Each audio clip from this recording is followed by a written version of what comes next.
좋은 기업인데 현재로서는 좋은 주식은 아닌 거죠. 저 같아도 저는 관련된 종목들은 지금 여기서 올라탈 이유가 전혀 없다고 생각하고요. 전혀 없다. 네, 하반기부터는 2차전지 전반적인 업황에 좀 회복이 될 거라고 보고 있고요.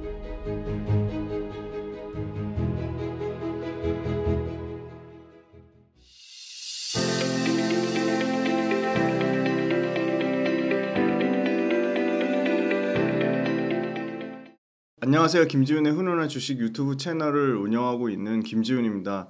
네, 김지훈의 훈훈한 주식 유튜브 채널 정말 그 응달책방 많은 구독자분들이 와주셔서 응원해 주셔가지고 진심으로 네, 감사드립니다. 그리고 저는 하루하루 열심히 매매를 하면서 매매로 먹고 살고 있고요. 유튜브도 잘 됐으면 좋겠습니다. 그리고 지금은 잘 되시죠? 네. 2차전지가 잘 되면 유튜브가 잘 됐다가 2차전지가 떨어지면 유튜브가 어렵고 좀 그렇습니다. 근데 요즘에 2차전지 조금씩 올라오는 것 같아요. 네, 조금 올라오는 것 같습니다. 그래서 유튜브도 잘 됐으면 좋겠고 지금은 이제 주식 투자 기초 그 완전 센 기초분들 주식 투자 A부터 Z까지 그 강의를 좀 열심히 하고 있습니다. 네, 감사합니다. 요즘에 그 말씀하신 대로 2차전지가 좀 바닥에서 조금씩 올라오는 것 같은 느낌은 들거든요. 네네. 오늘도 주가 많이 오르는 것 같고요. 네네. 한번 2차전지 섹터 전반적으로 네네. 한번 진단 좀 부탁드리겠습니다. 네. 작년에 철저하게 이제 양극재하고 에코프로만 갔다면 지금은 더 종목이 많이 세분화돼서 철저하게 종목 그 차별화 장세를 나타내고 있고요. 당장 24년도에 이제 수혜를 받을 IRA 세부 규정 그 FEOC 해외 우려기업 집단에 포함되는 이제 전액하고 분리막 수혜주 중에 신기한 건 분리막은 전혀 혜택을 못 받았고 전액만 혜택을 받았는데 전액 중에서도 엔캠만 간 게 아니라 동아기업하고 솔브레인 모두 상승을 나타냈습니다. 그래서 엔캠이 216%, 2차전지 단에서는 뭐 최근 1월달 연초 1월달 대비 요 수익률표로 가져왔는데 압도적으로 엔캠이 수익률이 좋고요. 그 다음에 특징적인 거는 최근에 뭐 TC 스틸이라든지 나노신소재 그런 그 원통용 배터리 수혜주들이 좀 상승을 나타내고 있고요. 그 다음에 또 특징적인 거는 장비단에서는 뭐 상신 EDP라든가 그 다음에 유일에너테크 같은 장비 회사들의 좀 CIS 요런 고르게 조금 종목단에 철저하게 좀 차별화된 모습을 나타내고 있습니다. 하지만 여전히 2차전지 관련돼서 전체 평균 값이 마이너스를 기록하면서 전체 평균 수익률이 그 실적 추정이 가능한 2차전지 평균 수익률이 마이너스 한 3% 정도 되면서 여전히 지수 대비 하회하는 모습을 보여주고 있고요.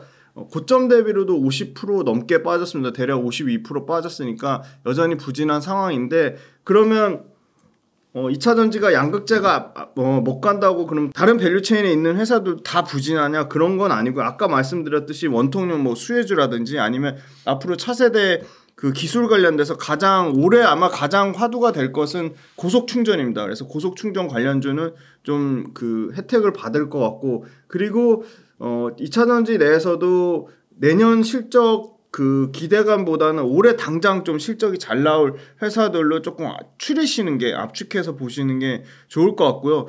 전반적으로 지금 초전도체나 예를 들어 정보의 저 PBR 밸류업 쪽으로 수급의 쏠림 현상이 극명하게 있었습니다. 그 부분이 조금 완화되는 측면이 있다면 저는 그 2차전지도 다시 하반기부터는 조금 회복이 되지 않은 전체적인 그러니까 종목의 철저한 차별화가 아니라 2차전지 전반적인 업황에 좀 회복이 될 거라고 보고 있고요. 2차전지 관련돼서는 세 가지가 제일 중요한데 리튬 가격 반등 나오는 부분이랑 그다음에 전기차의 수요 회복 그다음에 그 트럼프 리스크 해소되는 부분인데 다행히도 리튬 반등 나오는 거는 어제 기준으로 봐도 지금 반등이 나오고 있습니다. 상당히 반등이 나오는 측면에서 지속성은 지켜봐야 되겠지만 일단 첫 번째로 그 중국의 이춘시에서 환경적인 문제로 리튬 그 생산하는 업체 하위권 업체들 뭐 15위권 중국 기준으로 뭐 15위권 이후의 업체들이 그 상당 부분 가동을 중단한 측면이 있습니다. 그리고 환경적인 문제뿐만이 아니라 리튬 업체들이 그 생산 원가 코스트를 하회하는 수준으로 리튬이 최근에 빠졌기 때문에 그거는 리튬 업체가 만들면 만들수록 손해이기 때문에 당연히 생산을 중단할 수밖에 없는 상황인 거고 제일 중요한 건 리튬을 생산하는 업체 글로벌 업체 탑5의 얘기가 중요한 건데 1등인 앨범알이 리튬 가격 관련돼서는 올해 더 이상 여기서 더 빠지기는 쉽지 않을 거고 하반기부터 반등이 나올 거라고 분명히 그 앨범한 CEO가 밝힌 측면이 있습니다. 네. 그 어떤 얘기보다도 리튬을 실제 생산하는 업체 CEO 얘기가 가장 좀 신뢰가 있을 것 같고요. 두 번째는 칠레 SQM도 엄청나게 여기서 가파르게 오르진 않겠지만 SQM 대표도 일단은 그 리튬 물량 자체가 QOQ 분기별로 20%씩 증가하는 모습을 나타낼 거라고 보고 가격 역시도 여기서 크게 더 빠지기는 어렵다. 네. 그리고 둘 다 공통적으로 수요는 한 대략 2025년까지 2.5배 정도, 2배에서 2.5배 정도 수요가 올라갈 거라고 밝혔습니다. 그래서 그런 측면, 그러니까 리튬 가격 빠지는 거는 주가에 상당 부분 좀 반영된 측면이 있지 않나 그렇게 보고 있고요. 전기차 수요 관련된 부분이 사실 제일 중요합니다. 근데 수요 보니까 일단 수출 데이터가 1월달, 2월달 모두 안 좋았습니다. 2차전지 수출 데이터가 1월달에 마이너스 18% 빠졌고요. 2월달에 마이너스 25% 정도 빠졌습니다. 그래서 평균 20% 빠지면서 아직 회복이 못 되고 있고요. 다만 이제 양극재 관련돼서는 12월달에 저점 찍고 1월달에 대략 한 17% 정도 전년 대비 상승하는 모습을 나타냈고 물량. 네. 근데 가격은 회복이 안 됐습니다. 가격은 여전히 15% 뭐 20% 가까이 빠지고 있고요. 2월 달에도 지금 2월 달 데이터 나온 거 보니까 2월 달에도 역시나 15% 이상 하락은 했는데 2월 달에 청주 에코프로비엠하고 LG화학 있는 쪽, 그다음에 포항에 포스코 퓨처엠 있는 쪽 물량은 늘어났습니다. 특히 에코프로비엠하고 포스코 퓨처엠의 NCA 쪽 물량이 상당히 QOQ로 20% 이상 늘어나면서 가격은 회복되지 않지만 물량은 지금 회복 중이다. 그렇게 말씀드릴 수 있을 것 같고 세 번째 리스크, 트럼프가 마치 당선이 된 것처럼 다 그렇게 얘기하는데 결과는 이제 나와 봐야지 아는 거고요. 트럼프의 여러 가지 또 사법 리스크가 있고요. 그 여론조사별로 극명한 차이가 있다. 물론 트럼프의 지지가 우세하다고 나오는 여론조사도 있지만 또 상당 부분 찾아보면 또 바이든이 우세하다고 나오는 그것도 있기 때문에 그 부분 관련돼서는 좀 더 추이를 지켜봐야 되고 만약에 트럼프가 당선이 된다고 하더라도 계속 말씀드린 부분 IRA에 그 이미 수혜를 받은 뭐 테네시라든지 뭐 인디애나주라든지 그런 쪽이 다 그 공화당의 상당한 지지 세력이고 이미 초당적인 그 IRA 혜택을 받은 업체들 그러니까 2차전지 업체들 포함해서 뭐 탈탄소 포집하는 업체들 전부 우리는 민주당 공화당 상관없이 초당적인 지위를 받고 있다고 하기 때문에 트럼프 관련된 리스크도 너무 조금 과도하게 불풀어진 측면이 있지 않나 그렇게 보고 있고요. 전기차 판매량은 생각보다 독일하고 영국에서 보조금을 중단했습니다. 작년 말에 중단했음에도 불구하고 독일은 아직 회복이 못 됐고요. 영국은 지금 전 분기 대비해서 20% 넘는 판매량 상승이 나왔습니다. 그리고 미국은 한 자릿수긴 한데 미국은 그 아직까지 보조금 46종 받다가 19종으로 지금 축소됐거든요. 그 여파를 조금 받는 것 같습니다. 그런데 다행인 거는 GM의 일부 모델하고 그다음 현대기아차 그리고 아마 폭스바겐이나 BMW가 될 것 같은데 그 중에 일부가 중국 밸류체인을 배제하고 국내산이라든지 미국과 FTA 협정을 맺은 국가 밸류체인으로 바꿀 예정이어서 상당 부분 대략 대여섯 종의 차종이 아마 다시 IRA 그 보조금 혜택 받는 차종으로 바뀔 것으로 예상되고 있습니다. 그렇군요. 그 앨범알이나 SQM의 실적이 돌아서거나 네. 뭐 리튬 가격이 오르면 이거는 양극재 기업들에게는 바로 수혜로 연결되는 거 아니에요? 네, 약간의 시간의 격차가 있습니다. 3개월에서 6개월 정도 시간의 격차가 있는데 이미 지금 말씀 주신 굉장히 중요한 포인트인데 양극재 업체들이 악성 재고를 작년 4분기에 그 포스코 퓨처엠을 예를 들면 한 780억 정도 악성 재고를 이미 턴 부분이 있기 때문에 지금 말씀하신 부분은 이제 비싸게 산 양극재는 이미 다 털었기 때문에 싼 양극재를 반영하면 3개월에서 6개월의 시차니까 3분기 내지 빠르면 3분기면 반영이 되고요. 6개월의 시차니까 늦어도 4분기 올해 4분기에는 반영이 될 것으로 보입니다. 그렇군요. 그러면은 이제 전기차 수요도 늘어나고 또 트럼프 호재도 조금 더 두고 봐야 네네. 되고 종합적으로 봤을 때는 하반기 때부터는 네. 조금 돌아설 그런 게 좀 보인다. 네, 그게 신기한 게 기가 막히게 지금 기관들은 지금 네. 포스코 퓨처엠하고 LG화학을 일단 한 달 내내 매수를 하고 있고요. 그래요? 선행성이거든요. 주가는 네. 항상 6개월 최소 6개월 정도 선행성을 발행하는데 이 HTS 화면에서 영웅문 제일 많이 보시니까 영웅문에 종목별 투자자 이게 있습니다. 종목별 투자자. 이 종목별 투자자하고 외국인 기관의 누적 순매수 현황 여기에 투자 아이디어의 답이 있습니다. 이게 완전 노다지니까 이거 그냥 틈만 날 때마다 들어가서 보세요. 심지어 이렇게 뭐 좀 더 빠른 매매, 그러니까 단기로 매매를 하시는 분들은 9시, 11시, 9시 반, 11시 반, 1시 반 세 개의 시간대에 장중 추정치값까지 나오거든요. 조금 더 난 더 빠른 매매를 하고 싶은 분들은 장중 추정치까지 봅니다. 저는 그렇게까지 디테일하게는 안 보는데 일단 기본적으로 그날 누가 샀는지 누가 파는지 그건 확인해 보시면 좋을 것 같고요. 아까 제가 종목별 투자자라고 말씀드렸고 화면 번호 모르시면 종목별이라고 치시면 됩니다. 종목별 투자자 1이 있고 2가 있는데 1을 보시면 됩니다. 포스코 퓨처엠 한번 쳐볼게요. 이거 지금 계속 지금 한 달 동안 연기금이 단타 치진 않거든요. 네, 계속 사고 있고요. 그 다음에 뭐 다른 이제 뭐 투신이나 보험은 샀다 팔았다 하긴 하는데 전반적인 추세는 지금 계속 사는 추세입니다. 지금 이거 보이시죠? 기관계도 계속 사네요. 네네, 기관계도 지금 계속 사고 있고요. 최근에는 외국인이 조금 이제 살랑말랑. 네, LG화학도 보시면 연기금 최근에 사다 조금 팔았네요. 그래도 네, 엄청나게 사고 있죠. 또 LG화학은 특이한 거는 요 투신이 펀드 물량입니다. 자산운용사 물량인데 투신도 계속 좀 꾸준히 좀 사는 모습을 보여주고 있다. 양극재 쪽으로 지금 올해 하반기에 좀 실적이 좋아질 걸 보고 선매수가 좀 들어오고 있는 것 같고요. 양극재 말고 다른 밸류체인 대주전자재료도 수급이 아예 없다가 최근에 연기금 순매수가 들어오고 있고요. 나노신소재도 마찬가지입니다. 네, 나노신소재는 좀 외국인 쪽에서 순매수가 좀 들어오고 있네요. 그리고 삼성 SDI도 투신하고 연기금 쪽에서 최근 좀 매수가 들어오고 있습니다. 그래서 기관 쪽에서 수급 현황이 좀 바뀐 상황이 좀 있다고 말씀드리겠습니다. 그렇군요. 그러면은 이런 자금들은 단기로 막 단타치고 이런 자금이 그렇죠. 아니니까 네네.